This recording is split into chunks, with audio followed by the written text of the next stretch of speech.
Podcast.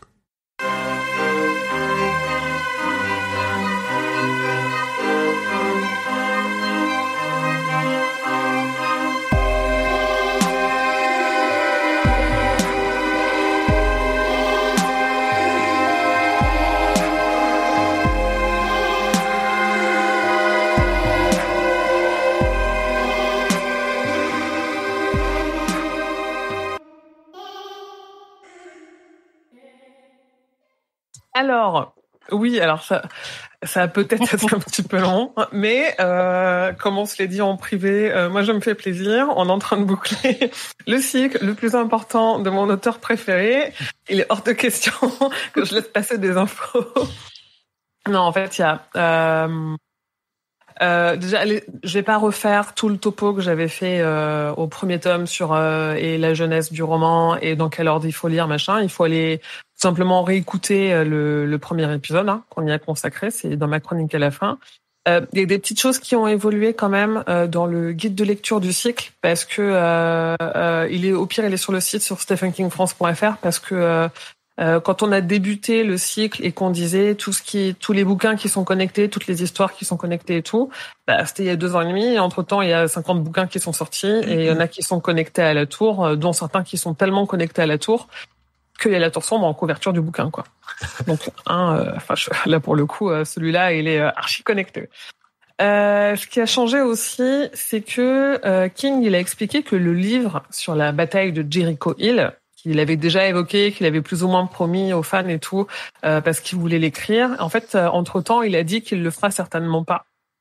Mais ça, je crois que j'en avais déjà parlé, mais ce qui a rechangé par-dessus, c'est que dans une interview, là, ce dernier mois, dans un autre podcast, il a dit qu'en fait, on lui demande tout le temps d'écrire sur la Tour Sombre, mais il a jamais arrêté d'écrire sur la Tour Sombre, parce que la Tour Sombre, elle est au centre de tout son univers. En fait, tout ce qu'il pense, tout ce qu'il écrit, tout ce qu'il publie, il vit, boit, mange, respire, dort, la Tour Sombre.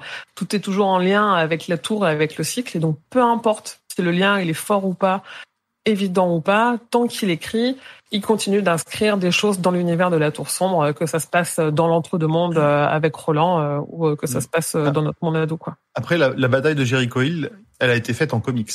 Oui, ouais, tu pourras en reparler dans la partie adaptation. Elle a été faite en comics, mais c'est pas lui qui l'a écrite, non, c'est les scénaristes qui ont imaginé. Non, mais c'est avec Robin Firth et compagnie qui sont les garants un peu de la cohérence aussi pour tout ce qui est projet autour qui l'ont fait. Oui, c'est pas des nobodies de la Tour Sombre qui, a priori, ils savent plutôt ce qu'ils font, quoi. Et sur les conditions d'écriture de ce tome, je l'avais rapidement évoqué dans l'épisode qu'on a consacré à la première partie du tome 7, parce que Julien, je crois que c'est toi qui avais posé la question. En fait, King, il a écrit le dernier tome pendant la tournée promo de son livre Roadmaster, qui est sorti en septembre 2002. Je crois, oui, septembre 2002. Et en fait, au fur et à mesure de la tournée promo, vu qu'à l'époque, il faisait encore des tournées promo, il faisait plusieurs salons, plusieurs librairies et tout, avec des signatures de bouquins. En fait, au fur et à mesure, il tenait à jour les fans qui venaient, en leur disant tous les jours combien de pages il avait écrit la veille au soir, parce qu'à ce moment-là, il écrivait tous les soirs. Et donc, tous les matins, il débarquait, il signait, hier, j'ai écrit 50 pages, promis, ça arrive bientôt, machin. Donc, il a écrit tout ça dans ce contexte-là. Et il a confié quand même plus tard que pour écrire la fin, il l'a mis en pause, il a attendu d'être rentré chez lui, parce que les dernières pages, il voulait pas les terminer depuis une chambre d'hôtel. C'est à peu près tout ce qu'on sait sur ça, parce que le reste, comme je disais, je l'expliquais la toute première fois qu'on en a parlé. Moi, j'ai relevé, il y aura peut-être quelques redites, mais tant pis, quelques indices sur les boucles temporelles de Roland. Alors déjà, on l'a dit, Grand Poil, il a réinsisté dessus que en fait, le cas est une roue. Donc c'est le plus gros indice, vraiment, partout on nous matraque dans la série de romans. On en revient toujours au fait que les choses sont cycliques. Même Susanna, dans le tome 4, elle évoque le dîme comme étant un sentiment d'avoir déjà vécu quelque chose. Et on a toujours tout le temps comme ça des déjà-vus, vraiment ce sentiment de je connais déjà, quoi. Et King, et ça je leur disais aussi tout à l'heure, il est le premier à ne jamais se référer à sa série de romans comme une série ou comme une saga ou rien. Il a toujours parlé de cycle. Et en fait, s'il parle de cycle, c'est juste pour exprimer l'aspect cyclique de son truc où quand tu termines le set, tu reviens au 1 plus ou moins avec le corps, quoi.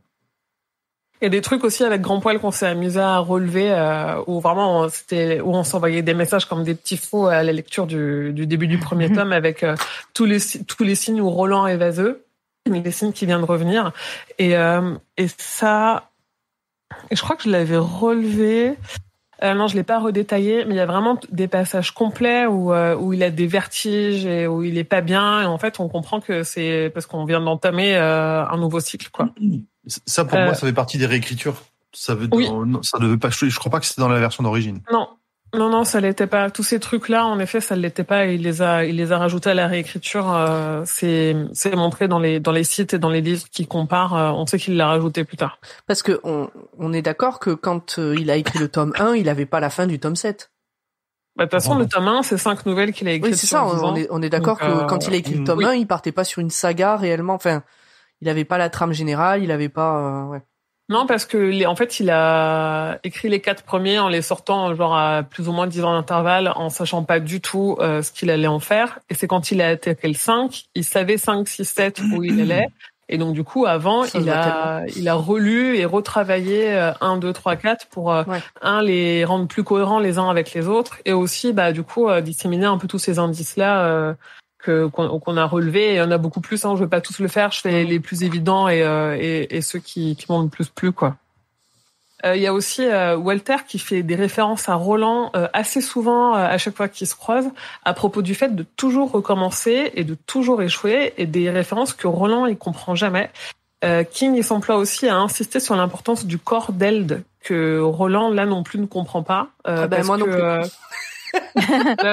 Je suis Roland. Non, mais je parle au début du cycle, que Roland, en fait, je recite un passage après que, en fait, il y a un passage du début du Pistolero qui est page 26. Donc, on est vraiment littéralement au début du Pistolero, qui est frappant, en fait, quand on connaît la fin du cycle. Et je vais vous lire le passage. En fait, ça dit: il repensa à ce moment de vertige un peu plus tôt, à cette sensation de n'être plus rattaché au monde, et il se demanda quel pouvait en être le sens. Pourquoi ce vertige avait-il convoqué l'image du corps et celle du dernier de ses vieux amis, tous deux perdus si longtemps auparavant à Jericho Hill? Mais il avait toujours les pistolets de son père. Ils étaient assurément plus importants qu'un corps ou même qu'un ami. Cette question le troublait étrangement, mais puisqu'il semblait n'y avoir d'autre réponse que l'évidence, il l'a mis de côté, peut-être pour la reconsidérer plus tard. Et ça, tu te dis, c'est la page 26 du Pistolero. Et en fait, quand t'as la fin en tête, le truc qui te saute à la gueule, c'est assez violent. Et c'est pour ça aussi que je pense qu'on a vraiment une lecture différente de la fin quand on a réussi à retenir ces éléments-là ou pas. Et tu disais, Pomme, au dernier épisode que toi, les références à la fin qui sont faites dans les premiers épisodes, les premiers tomes, tu les as pas. Et évidemment, tu vois, moi je m'en souvenais pas, je m'en serais pas plus souvenu là si j'avais pas fait l'effort de les relever, quoi. Mais du coup, en fait, à la fin, là, vous parlez qu'il passe la porte avec le corps, mais il passe la porte sans les pistolets de son père aussi, du coup, puisqu'il les laisse à l'entrée de la tour. Non, il passe la porte sans le corps. Et il revient au début de sa boucle, et là, il a le corps. Ok. J'ai vraiment rien compris. Ok. Après, il laisse les pistolets, c'est plus symbolique parce que pour lui c'est fini, tu vois, c'est la fin. Il laisse les pistolets et il a plus besoin de se battre. Il est arrivé au bout de sa quête. Dans le Pistolero aussi, quand l'homme noir lui tire les cartes de tarot à la fin, les 3 premières, c'est les 3 compagnons de son quatette. Ça, c'était plutôt clair. La 4e, c'est la mort, mais pas pour toi. Et la 5e, c'est la vie, mais pas pour toi. Ce qui est le premier indice aussi que cette quête de la tour, elle va encore échouer et recommencer. Et ça nous dit aussi que certains membres de son quatette vont mourir, mais surtout vivre, parce que moi je peux pas m'empêcher de dire que la vie mais pas pour toi. En fait, il vient de nous dire que Susanna elle va s'en sortir et que elle va vivre, mais que lui il va revenir encore un coup en arrière, quoi. Et comme on l'a relevé aussi là dans ce tome-là, le fait de retrouver le poème de Browning tout à la fin du cycle avec la note que quelqu'un d'autre a déjà commencé cette histoire, c'est aussi une façon de dire que l'histoire elle se réécrit complètement. Et pour finir sur cette partie-là, il y a des petites théories assez faciles à appréhender qu'on peut faire. C'est que en fait, si chaque membre du quatette devient pistolero assez rapidement et que tous ils arrivent, Susanna, elle arrive quand même à dégommer des trucs avec les Orisa assez rapidement. Jack, il arrive à se servir de pistolets qui sont trop lourds aussi assez rapidement. En fait, c'est peut-être aussi parce que eux non plus, c'est pas leur premier tour de cycle et que quelque part, en fait, c'est imprimé en eux. Donc, ils apprennent plus vite à chaque fois. À chaque fois qu'ils reviennent, en fait, il y a un petit reste de ce qu'il y avait avant qui fait que à chaque fois, ils arrivent avec déjà de l'XP en plus. Et que le cas qui les aide en mettant les bonnes personnes... est un roguelite. Bah ouais, je le vois un peu comme ça, tu vois, parce que t'as cet indice-là aussi, vu qu'il revient avec le corps, ça veut dire qu'en fait, il est pas coincé dans une boucle où ça se passe toujours de la même façon. Il a la possibilité, à un moment donné, de donner des impulsions qui vont faire que ça va changer, quoi.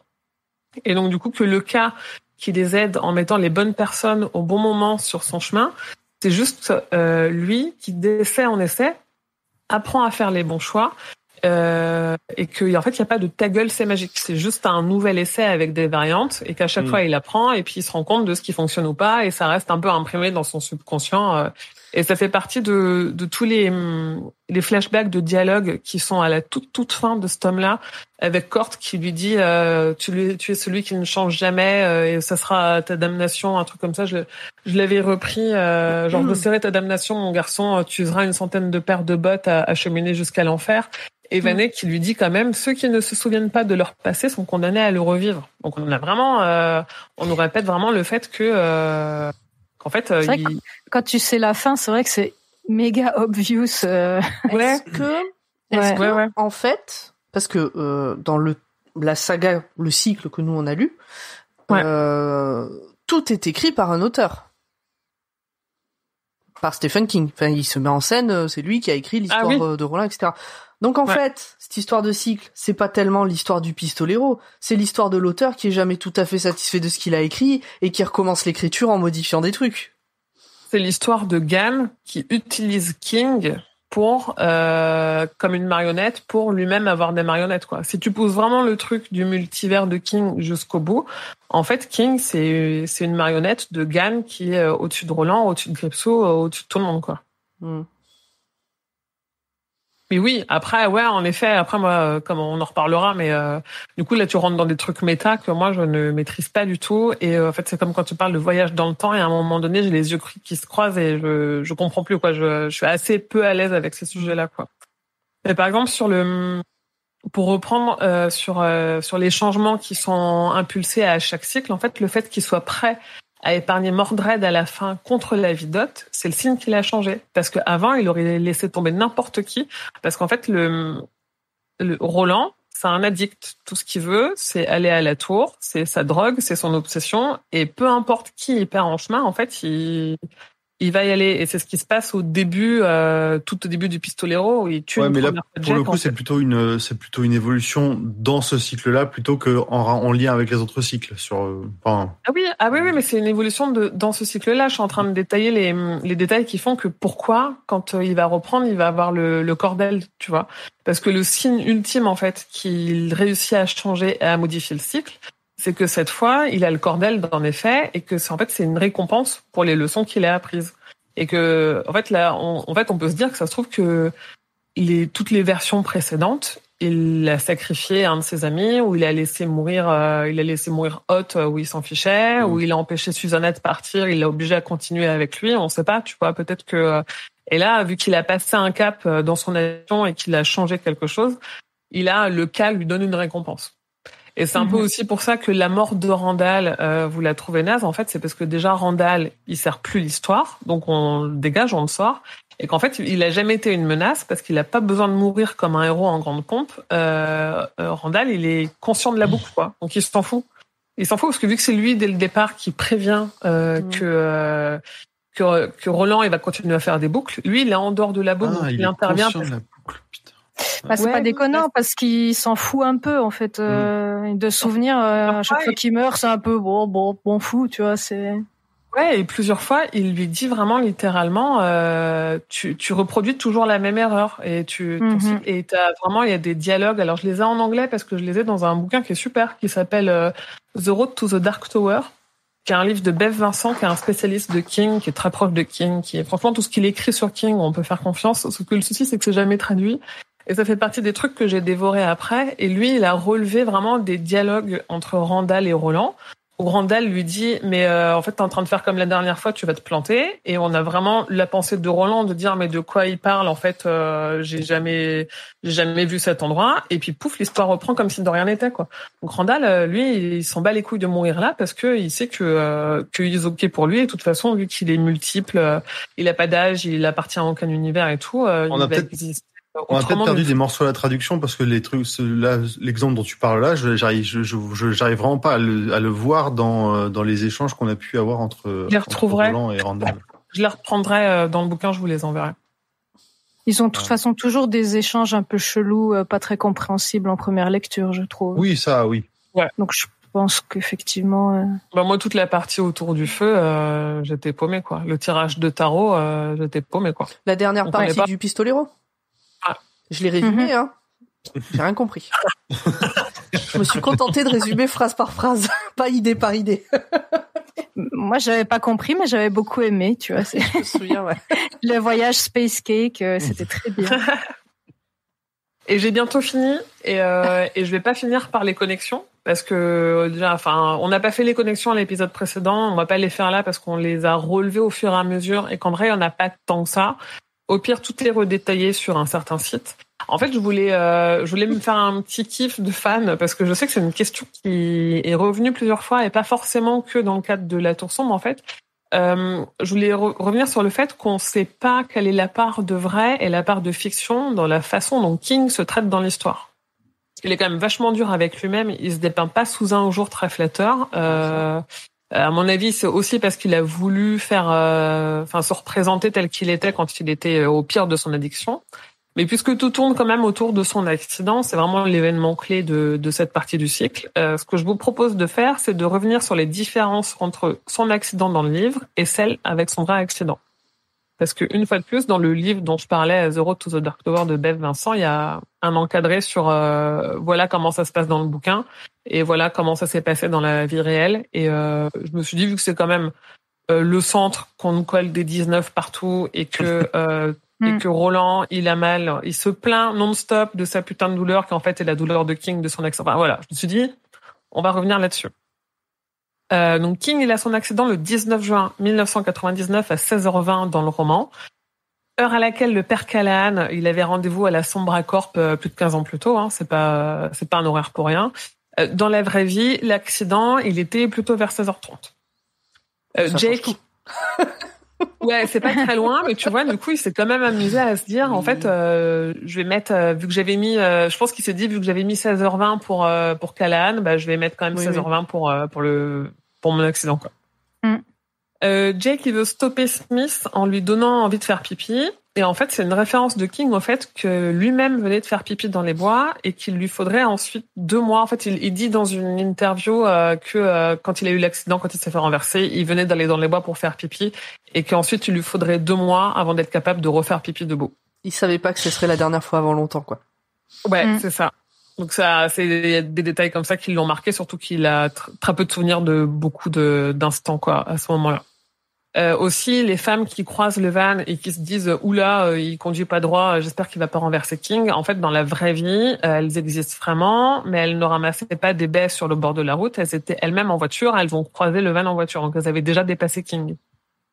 Juste avant d'être renversé, King, il les a un roman de Bentley Little. En fait, il venait de le ranger parce qu'il arrivait sur un segment de route avec moins de visibilité.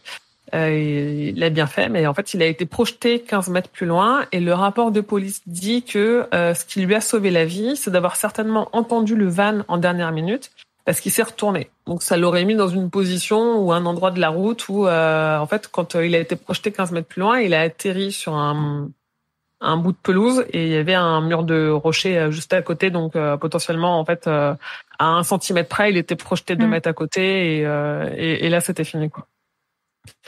Il admet ne pas bien se souvenir surtout les minutes qui ont suivi l'impact et en fait il se sert de cette petite amnésie qui est complètement logique dans le roman puisque c'est pendant ces minutes-là que le pistolero vient lui parler. La vraie version de l'accident, le conducteur n'avait qu'un seul de ses chiens à l'arrière, il a 2 chiens en réalité mais là il n'en avait qu'un, qu'il l'a distrait en effet parce qu'il cherchait à manger de la viande dans une glacière Et un autre promeneur a été témoin de l'accident et un autre conducteur est passé et s'est arrêté juste après l'accident. Donc il n'est pas resté au bord de la route pendant des heures. Sachant que Smith, quand même, de son côté, il a jamais vu King et en fait, il pensait avoir percuté un cerf jusqu'à ce qu'il voit les lunettes de l'auteur ensanglantées. Je sais plus si c'est sur le fauteuil à côté ou ou par terre à côté, mais en fait, sous l'impact, ces lunettes ont été projetées à l'intérieur de l'habitacle. Ah ouais, putain. Et contrairement à la légende, King n'a pas racheté le van pour le détruire à coups de masse. En fait, pendant qu'il était à l'hôpital, c'est Tabitha, sa femme et son avocat qui l'ont racheté et qui l'ont fait démolir dans une casse et qui ont tout fait disparaître parce qu'ils voulaient éviter qu'il soit revendu ou que des fétiches de l'auteur ou des gens un peu chelous s'amusent à se procurer ou à revendre des bouts du van, quoi. Ouais, des trucs un peu morbides. Ouais, je pense qu'ils ont bien fait. Ouais, oui, vraiment pour le coup. Et pour terminer sur une note pas très joyeuse, mais ça fait aussi partie de l'histoire de l'accident de King, donc Brian Smith, le conducteur, il est décédé en 2000 d'une overdose de médicaments. Alors le rapport toxicologique il mentionne une overdose accidentelle, mais il y a quand même des doutes parce qu'il est décédé le jour de l'anniversaire de King, le 21 septembre, et on sait qu'il se remettait très très mal de cet accident, d'avoir quasiment pris la vie à un auteur très connu. En fait, ça a été extrêmement médiatisé, donc il l'a très mal vécu. King, lui, s'est dit attristé du décès d'un homme de 53 ans et il n'a pas pu s'empêcher de chercher des connexions quand même là-dedans, parce qu'en plus de dire que en effet il est mort à la date de son anniversaire, il est partagé avec lui le même deuxième prénom. Donc c'était Brian Edwin Smith, parce que c'est Stephen Edwin King. Est-ce que ça fait 19 lettres? On te laisse compter les pommes. Oh mon Dieu. Dans le chat, dites-nous. Voilà, et pour les connexions, rendez-vous sur le site ou réécoutez, quoi. Il n'y en a pas tant que ça en vrai. Il y a Fena dans le chat qui demande si tu pourras partager, alors sur Insta ou ailleurs, les phrases que tu as relevées dans ta partie d'avant. Je sais pas, il faudra voir comment on peut partager ça. Ouais, je le retrouverai. Non, mais de toute façon, tu disais que les bouquins de Bev Vincent, ils sont pas traduits. Mais on va écrire le bouquin du roi Steven, et puis voilà. Les connexions et analyse. Un nouveau petit projet, un palier Patreon assez haut. Exactement. Donner au Patreon, qu'on puisse écrire un bouquin. Ok. Est-ce que tu as fini? Moi, j'ai juste une question que j'ai hésité à utiliser dans la théorie, mais j'ai pas pu, parce que c'était trop complexe. Mais qui aurait peut-être un rapport avec sa vie, c'était de dire que quand il a été sauvé, en fait, les 3 gus qu'on voit dans l'histoire, c'est ses vices à Steven. Et de dire que, en ayant revécu cette vie, il laisse beaucoup de vices derrière lui. Je sais pas si tu vois un peu ce que je veux dire, et puis que ça reste dans cette boucle. Alors, je sais pas si ça a un sens ou, enfin, bref. Parce que comme il a eu beaucoup de vices par le passé, mais là, je savais plus si ça concordait au niveau des dates. Mais finalement, c'est un peu égal. On peut se dire que c'est une renaissance et puis qu'il laissait derrière lui tout son passé tout pourri de drogue et compagnie. Voilà, c'est une piste que j'avais, que j'ai pas utilisée, puis que je sais même pas si elle est très plausible, mais... Non, c'est intéressant parce qu'en effet, vu que même la version de lui, elle est pas très cool, tu te dis en fait, c'est ça, ouais. Et puis après, ça repart de zéro et il se dit que ça a un départ à zéro pour lui aussi, quoi. Ouais. Puis peut-être arrêter de se dépeindre comme un gros couillon, quoi, parce que il est vraiment pas sympa avec lui. On l'avait vu aussi dans sur d'autres bouquins. Je me suis dit peut-être c'est un peu sa rédemption aussi de se dire d'arrêter de se déprécier tout le temps. Alors je sais pas si c'est legit, mais l'idée me plaisait bien en tout cas. Ouais, surtout vu qu'il les a écrits au final assez longtemps que ça après son accident et quand même un autre truc qu'il a marqué dans son accident, c'est que ça faisait longtemps qu'il était sobre, mais il a été mis sous morphine. On connaît comment fonctionne la morphine aux États-Unis. En fait, on gère pas du tout les addictions que ça peut créer derrière. On n'est pas suivi, on n'est pas contrôlé. Et lui, ça a été son gros combat de se dire c'est un danger. C'est un danger de retomber à tout moment. En fait, à cause de ça, je vais redevenir un addict. Et peut-être qu'il a mis un peu de ça là-dedans, en effet. Ouais. Ah ouais, c'est une théorie que j'avais. Non, ça pourrait concorder. D'accord. Ouais, merci. Émilie, si tu as fini, je vous propose qu'on avance et qu'on passe à cette partie que Julien attend de pied ferme, mais c'est Grand Poil qui va prendre la parole pour les adaptations. Allez.